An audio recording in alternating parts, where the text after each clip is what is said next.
فيلمنا النهاردة بيبدأ ببنت اسمها آشا، وهي بتحكي لجدها اللي اسمه سابينو حكاية شخص اسمه ماجنيفيكو. واللي بنعرف من الحكاية إن ماجنيفيكو ده كان شخص طيب جدا، وإنه كان واثق إن مفيش حاجة أهم من الأمنية. وبالرغم من ده مقدرش ماجنيفيكو إنه يحقق أمنيته في إنه يتجوز البنت اللي كان بيحبها، ولكنه وقتها بيقرر إنه يدرس السحر عشان يغير مصيره. وفعلا بيدرس ماجنيفيكو السحر وبيساعد الناس وبيكون ساحر محبوب جدا، وساعتها أمنيته بتتحقق وبيتجوز ماجنيفيكو البنت اللي كان بيحبها. وساعتها بيقرر ماجنيفيكو إنه يروح يؤسس مملكة جديدة وبيسميها مملكة الأمنيات، وبيسمح ماجنيفيكو لأي شخص إنه يجي ويعيش معاهم في سلام تحت حمايته. وفعلا لما الناس سمعت عن المملكة دي بقوا يجوا ليها من كل مكان عشان يعيشوا فيها تحت حماية الملك ماجنيفيكو. وبتقول آشا للسياح إن ماجنيفيكو ملك طيب جدا لأنهم بيحقق لهم كل الأمنيات اللي هم بيتمنوها. وبتبدأ آشا تغني وترقص بحماس شديد، وبتخلي كل الناس تنضم ليها وبيغنوا وبيرقصوا كلهم مع بعض. وبعد شوية بتوصل آشا للمطبخ الملكي، وهناك بتقابل صديقتها اللي اسمها داليا، وبتقول ليها إنها عندها مقابلة مع الملك ماجنيفيكو وإنها متوترة جدا ومش عارفة هتعمل إيه. فبتطمنها صديقتها وبتقول ليها إنها عندها ميزة مش موجودة عند أي حد، وهي إنها بتهتم بالناس جدا، وإن علشان كده المقابلة بتاعتها مع الملك هتكون لطيفة جدا. ومجرد ما داليا بتكون خلصت البسكويت اللي كانت بتعمله بيجري كل اللي موجودين عشان ياخدوا نصيبهم منه، ولكن بيتبقى منهم ولد واحد بس ما بيلحقش إنه ياخد منه وبيكون متضايق جدا. فآشا بتديله البسكويت بتاعها، وفي الوقت ده بيبدأ الولد يتكلم مع آشا بخصوص مقابلتها مع الملك، وبيقول ليها إنها عندها فرصة لتحقيق أمنيتها، وبيحذرها إنها ما تضيرش الأمنية بتاعتها على حد من عيلتها، واللي هتبقى زي سايمون اللي بعد ما عمل كده حياته اتدمرت وبقى شخص ممل جدا. وفي الوقت ده بتنزل الملكة وبتنادي على آشا عشان ميعاد مقابلتها قرب، وفعلا بتطلع آشا مع الملكة على السلم عشان تقابل الملك. وبتظهر وقتها آشا وهي متوترة جدا ومش عارفة هتعمل إيه، فبتطمنها الملكة وبتعرفها على الحاجات اللي الملك مش بيحبها، وبتنصحها إنها تطمن لأنها طيبة جدا وبتهتم بكل الناس وكمان بتحب مملكتها. وبتقول ليها إن الملك ماجنيفيكو أكيد هيحبها جدا. وفعلا بتدخل آشا عشان تقابل الملك، ولكنها وقتها ما بتلاقيهوش موجود. فبتفضل آشا تتأمل في تفاصيل المكان بانبهار شديد لحد ما بتلاحظ كتاب معين موجود جوه صندوق زجاج. فبتقرب آشا منه وبتكون على وشك إنها تلمسه، لكن فجأة بيوصل الملك وبيمنعها بسرعة وبيقول لها إن الكتاب ده خطير جدا. لكنها آشا بتكون متحمسة أكتر وبتلمس الزجاج بالغلط، وساعتها التعويذة بتطلع عليها وبتكون على هيئة فراشات كتيرة بتحول حوالينها لحد ما بيقدر الملك إنه يتحكم في التعويذة وبيرجعها تاني لمكانها. وفي الوقت ده بتسأله آشا عن السبب اللي خلاه يحتفظ بيه وهو بالخطورة دي، وقال لها الملك إنه لازم يكون مستعد لأي حاجة ممكن تحصل. وبيكمل الملك كلامه وبيسألها إيه السبب اللي خلاها حابة تلمسه، فبتقوله آشا إنها بتهتم بالناس جدا. وساعتها بيظهر الملك وهو مش فاهم اللي بتقوله، فبتكمل آشا كلامها وبتقوله إن دي هي مشكلتها الوحيدة، وإن ميزتها إنها بتقدر تتعلم بسرعة وهتكون تلميذة شاطرة جدا. وفي الوقت ده بيسألها الملك عن حياتها، فبتبدأ آشا تحكي له عن والدها وبتقوله إنه كان قريب جدا منها، وبتوريه رسمة للشجرة اللي كانوا بيطلعوا عليها هما الاتنين سوا عشان يوريها النجوم، ولكنه للأسف مات وهي عندها 12 سنة. وساعتها بيتأثر الملك جدا وبيبدأ يحكي ليها إنه كمان اتعرض لخسارة كبيرة وهو صغير لما اللصوص هجموا على المدينة بتاعته ودمروها، وإنهم وقتها اضطروا إنهم يهربوا منها، وإنه لو كان وقتها فاهم في السحر ما كانش كل ده حصل، ولكنه بعدها اتعلم السحر وأسس مملكة جديدة عشان يعيشوا فيها كل الناس بسلام. وفي الوقت ده بيظهر إن الملك معجب جدا بآشا وبياخدها ويدخلها لمكان سري خاص بيه، وبيقول ليها إنه طالما سمح ليها للدخول للمكان ده هيبقى هو واثق فيها، وبيعرفها إن المكان ده موجود فيه كل بلورات الأمنيات لكل أهل المملكة. وبتظهر آشا وقتها وهي مبهورة جدا بيهم، واللي بتقول للملك إن الأمنيات دي هي أهم حاجة ممكن الواحد يعيش عشان يحققها.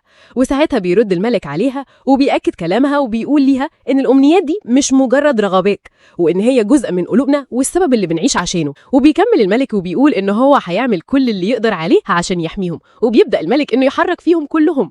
وفي الوقت ده بتشوف آشا أمنية جدها، فبتبدأ فبتجري عليها بسرعة وبتعرف من البلورة إن جدها كانت أمنيته إنه يعزف قدام كل الناس. وبنرجع تاني للملك اللي بيقول لآشا إنه أخد قرار، وبيسألها إذا كانت مستعدة إنها تكون أفضل مساعدة للقوة السحرية. ولكن آشا ما بتكونش مركزة وهي ماسكة أمنيات جدها، وبتسأل الملك إذا كان يقدر يحقق ليه أمنياته النهاردة. فيقول ليها الملك إن أي حد بيستنى شهور أو سنين عشان يطلب طلب زي ده، ومع ذلك بياخد الملك الأمنية وبيبص عليها، ولكنه بعدها بيرفضها لأنها ممكن تكون خطيرة. ويقول الملك لآشا إن جدها عاوز يعمل حاجة تلهم الجيل الجديد، وإن ده ممكن يدمر كل الأمنيات فيما بعد. فبترد عليه آشا إنه شخص طيب جدا ومستحيل يأذي المملكة. ولكن وقتها بيتعصب الملك عليها وبيقول ليها إنه هو الوحيد اللي يقرر إيه اللي يحصل وإيه اللي ما يحصلش، وإنه ممكن ما يحققش أي أمنية من الأمنيات دي، لكنه برضه هيفضل يحميهم دايما. فبتزعل آشا جدا وبتقول له إن كده الناس هتفقد أهم حاجة في حياتهم، وهي الأمنيات بتاعتهم، وإنهم من حقهم يعرفوها ويحاولوا إنهم يحققوها بنفسهم طالما هو مش هيحقق ليهم. فيرد الملك عليها وبيقول ليها إن الناس هم اللي ادوا أمنياتهم بإرادتهم، وإنه مش هيرجع لأي حد أي حاجة. وفي الوقت ده بتدخل عليهم الملكة وبتبلغ الملك إن الاحتفال قرب يبدأ. فيطلع الملك. آشا بتروح للمسرح الكبير، وبالرغم إن آشا بتكون رافضة ده، إلا إن الملك بيصر على قراره. وفعلا بتنزل آشا وتقعد على المسرح بجانب الملكة، وبيبدأ الاحتفال. وفي الوقت ده بيستقبل الملك عضورين جداد جايين عشان ينضموا لمملكته، وبنعرف وقتها إن شرط انضمامهم للمملكة إنهم لازم يتنازلوا عن أمنياتهم. وفعلا بيسلموا له العضوين دول أكتر أمنية هم بيتمنوها من قلبهم، وساعتها بيفقدهم الاتنين الإحساس بشكل مؤقت، وبيكون واضح عليهم أثر تخليهم عن أمانيهم. وبعدها بيقرر الملك إنه يحقق لشخص واحد أمنية، وفي الوقت ده بيكون سابينه متحمس جدا ومستعد لتحقيق أمنيته.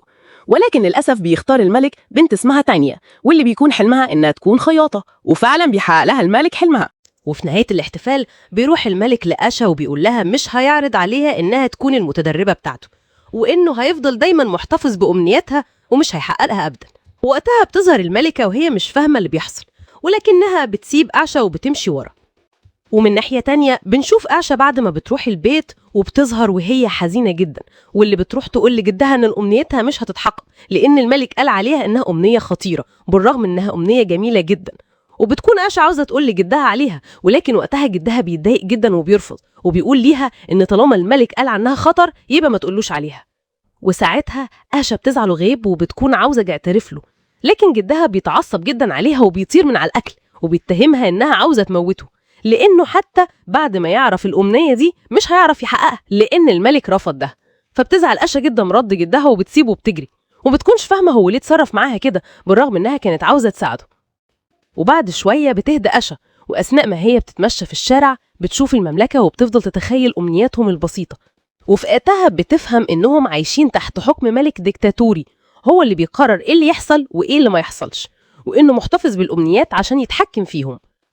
وبتفهم إن كل حاجة كانت عارفاها عنه كانت كده، وإنه طلع ملك شرير جدا. وبتفضل آشا تتمشى لحد ما بتوصل للشجرة اللي كانت بتطلع عليها هي ووالدها زمان، وهناك بتفضل آشا تغني وهي باصة للنجم اللي في السماء. وفجأة بيظهر ضوء قوي جدا من النجم ده وبينور المملكة كلها. ومن ناحية تانية بنشوف الملك اللي بيخاف جدا من الضوء ده لأنه أثر على بلورات الأمنيات اللي هو محتفظ بيها. وبيظهر الملك وهو قلقان جدا، خصوصا لما بيعرف إن ده كان تهديد ليه وإن في حاجة غلط هو بيعملها. وبيبدأ الملك يدور في كل الكتب اللي حواليه عن حاجة تساعده في التهديد اللي هو حاسس بيه ده، ولكن مفيش أي حاجة بتنفع. وبيكون الملك متعصب جدا وبيقفل كتاب التعاويذ، واللي بنعرف وقتها إن الكتاب ده عبارة عن تعاويذ كتير لسحر أسود. وساعتها بتدخل الملكة وبتقول للملك إنها خايفة إن الكتاب نفسه يسيطر عليه ويخليه تحت أمره، وساعتها يضيع للأبد. فيقتنع الملك بكلامها وبيحط الكتاب تاني في مكانه. وبنرجع بعدها لآشا اللي ما بتكونش فاهمة إيه اللي حصل. وفي الوقت ده بنشوف النجم اللي كان في السماء وهو ماشي ورا آشا، ولكن آشا ما بتكونش واخدة بالها منه. وفجأة بيعدي النجم من قدامها بسرعة، فبتجري آشا وراه وبتفضل تطارده لحد ما فعلا بتقدر إنها توصل له. وبيكون وقتها النجم ده معاه خيط سحري، وبيبدأ إنه يلفه على كل الأشجار، وبيكون عنده قدرات سحرية كتيرة، وبيقدر يخلي كل النباتات يتحولوا لكائنات حية، وبيخلي الحيوانات تتكلم. وساعتها بتستعرب آشا وبتسأل نفسها إذا كانت أمنيتها اتحققت لما بصت على النجم اللي في السماء. وفي الوقت ده بيبدأ الحيوانات يفهموها إن كل حاجة ممكنة مع الأمنيات. وساعتها بتفتكر آشا كلام والدها لما قال ليها زمان إنهم مرتبطين بالنجوم، وبتفهم إنها لما تمنت الأمنية بتاعتها النجم ده سمعها وجال علشان يساعدها. فبتفرح آشا جدا وبتبدأ تحكي للنجم إن الملك حابس كل أمنيات أهل المملكة في القصر بتاعه، وإنه كمان مانع إن أي حد ياخدها علشان يحققها بنفسه. وساعتها بيقول ليها إنهم لازم يرجعوها بنفسهم، وبيطير النجم بعيد، فبتجري آشا وراه علشان تلحقه، لأنهم محتاجين خطة محكمة علشان يقدروا إنهم ينقذوا الأمنيات. وفي تاني يوم بتروح آشا هي والنجم للقصر، وبتسحب آشا المطبخ الملكي علشان تتكلم مع صديقتها داليا. وفعلا بتلاقي آشا وسيلة تقدر تطلع بيها لغرفة الملك، وبتروح آشا وبتخبي النجم في مزرعة الفراخ، وبتطلع بره علشان تسأل داليا. ولكن وقتها بيظهر النجم وهو قاعد بيلعب في المزرعة وبيعمل صوت عالي، فبتعمل آشا أصوات غريبة هي كمان علشان تداري على اللي بيعمله النجم. وبتروح بعدها آشا لداليا وبتفهم منها إنها عارفة وسيلة نقل الأكل لغرفة الملك. وفي الوقت ده بيجي شخص علشان يلم البيض، فبتمنعه آشا إنه يعمل كده وما بتكونش عاوزة تدخله لمزرعة الفراخ. وساعتها بيقلقوا كل اللي موجودين وبيفهموا إن في حاجة هي مخبياتها جوه. ولما آشا بتفشل في إنها تحافظ على السر أكتر من كده، بتضطر إنها تفتح ليهم الباب، وساعتها بيتفاجئوا كل اللي موجودين بالفراخ وهم مبسوطين وبيرقصوا. وبيتفكروا كمان لما بيشوفوا النجم قدامهم وبيخافوا منه جدا. وساعتها بتفهمهم آشا إنها اتمنت أمنية، فجالها النجم ده علشان يحقق لها أمنياتها. وساعتها بتقرر داليا إنها تساعدها وبتدخل في المكان اللي هيوصلها لغرفة الملك. وفعلا بتطلع آشا للغرفة، ولكنها ما بتكونش عارفة تفتح الباب، فيدبد نجم وبيلاقي وسيلة يفتح بيها الباب، ولكن الوسيلة دي بتحرق أغلب الكتب. ولما داليا بتشوف اللي حصل بتكون خايفة جدا. وفي الاجتماع بنشوف الملك وهو بيتكلم مع أهل المملكة، وبيقول ليهم إن في خاين موجود في المملكة، وإن هو اللي عمل السحر الأسود اللي هم شافوه امبارح، وإن ده خطير عليهم. وبيطلب منهم إن لو حد عرف أي حاجة عن اللي عمل كده لازم يبلغه، وإن اللي هيدل على الخاين ده الملك هيحقق له أمنيته. وبيخلص الملك كلامه. قبل ما بيدخل بتوقفوا داليا وبتسأله أسئلة كتير غريبة علشان تأخروا على ما يطلع لآشا. ولما بتفضل داليا تسأله كتير، ده بيخلي كل اللي موجودين إنهم يسألوه أكتر، وساعتها بيتعصب الملك وبيقول كفاية، لأنه بيرد عليهم كلهم. ومن ناحية تانية بتقدر آشا إنها تدخل لمكان الأمنيات، وبيظهر وقتها النجم وهو مرتاح جدا في المكان ده. وقتها بتطلب منه آشا إنه يدور ليها على أمنية جدها ووالدتها. وفي الوقت ده بيكون الملك متعصب جدا على الناس بسبب إنهم بيشككوا في قدرته على إنه يحمي الأمنيات بتاعتهم. وبيطلع الملك بعدها فوق وهو متعصب جدا، واللي بيقرر إنه يستخدم كتاب التعويذة السحرية.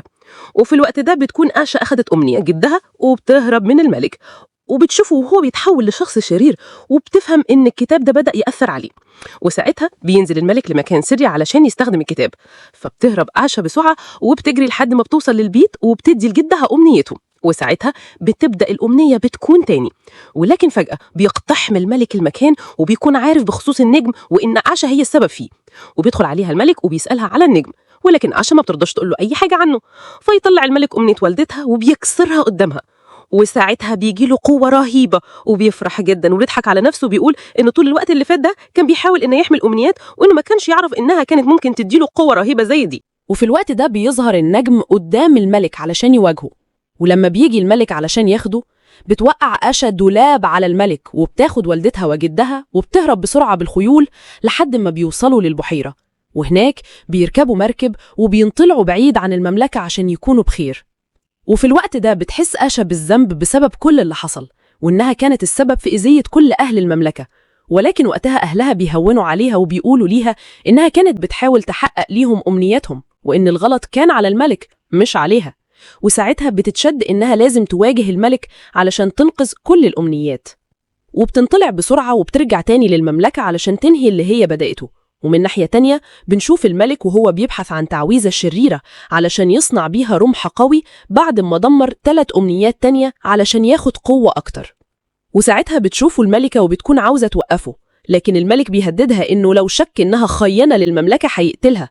وبعدها بينزلوا هما الاتنين للاحتفال، وبيطلع الملك وبيقدم سايمون وبيقول إنه هو ده الشخص اللي بلغ عن آشا. وبيصدق كل اللي موجودين في سايمون وآشا بعد ما الملك بيقول ليهم إنها كانت السبب في السحر اللي حصل ودمر أمنيات 3 أشخاص دول. ومن بعيد بتظهر آشا وهي بتتفرج على اللي بيحصل، وبتستخدم آشا قدرات النجمة وبتبعت فار صغير للملكة وبتطلب منها إنها تنقذ المملكة قبل ما تتدمر. وفي الوقت ده بيستخدم الملك التعويذة السحرية بتاعته وبيحقق لسايمون أمنيته، وهي إنه يكون حارس للملك. وبيظهر وقتها على سايمون إنه بيتألم جدا من التعويذة السحرية دي، ولكن بعدها بيفقد وعيه الحقيقي. وبيتبلغ التانيين اللي كانوا بيساعدوا آشا وهم أصدقائها واللي بيحاولوا إنهم يهربوا بسرعة قبل ما الملك يوصل ليهم. وساعتها بتوصل ليهم أشا وبتعرفهم إنها مش السبب، وإن الملك هو الشرير اللي دمر أمنيات كتيرة علشان ياخد منهم قوة كبيرة. وبعدها بيتفقوا كلهم مع بعض إنهم لازم يحرروا كل الأمنيات. وفي الوقت ده بتدخل الملكة عليهم وبيتصدموا كلهم منها، لكنها بتكون سمعت رسالة أشا وبقت معاهم. ووقتها بيتفقوا كلهم وبيبدأ إنهم ينفذوا الخطة اللي أشا قالت ليهم عليها. وبتروح الملكة بسرعة للملك وبتبلغه إنها شافت أشا في الغابة ومعاها باقي أصدقائها.